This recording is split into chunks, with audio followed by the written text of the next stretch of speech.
Haia pawb! Gobeithio bod chi'n mwynhau wsos eisteddfod amgen. Yn ystod yr wsos yma, da ni fel y gorlan wedi bod yn ceisio esbonio i chi be Mae Iesu yn cyfeirio at ei hun fel yn y Beibl. Da ni wedi bod yn edrych ar pan Mae Iesu'n deud, Myfi yw neu fi ydy'r. Heddiw dwi am fod yn edrych ar fi ydy'r Winwydden. Dyma mae'n deud yn Ioan 15 adnod 1. Fi ydy'r Winwydden go iawn, a Duw fy nhadu ydy'r garddwr. Yn bellach ymlaen yn y testun, mae hefyd yn sôn am canghennau. Felly, da ni efo 3 peth i edrych ar. Y Winwydden, y garddwr, a'r canghennau. Felly, be am i ni gychwyn efo'r Winwydden? Mae Iesu yn cyfeirio at ei hun fel y Winwydden. Fel yn fama, da chi'n gallu gweld, mae'r Winwydden yn dal ar y canghennau, ac mae'r canghennau yn cynhyrchu'r ffrwyth. Felly, Iesu ydy'r un sydd yn rhoi maeth i'r canghennau, sy'n gallu ergu i'r canghennau dduw.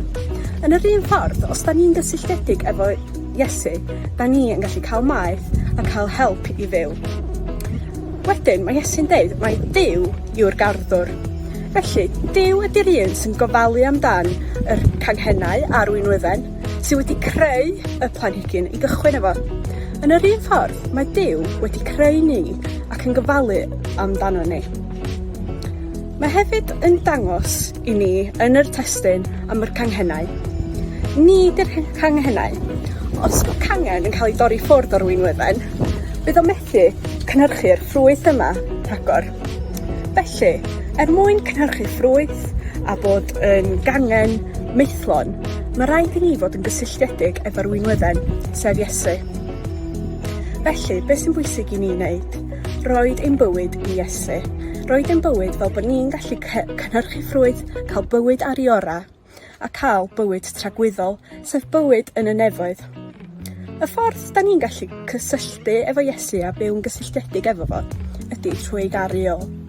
Felly, os ydych chi efo cwestiwn ynglŷn â sut i ddod yn fwy cysylltiedig efo'r arglwydd Iesu, cysylltwch efo ni ar Facebook neu Instagram a fydda ni mwy na hapus i ateb eich cwestiynau.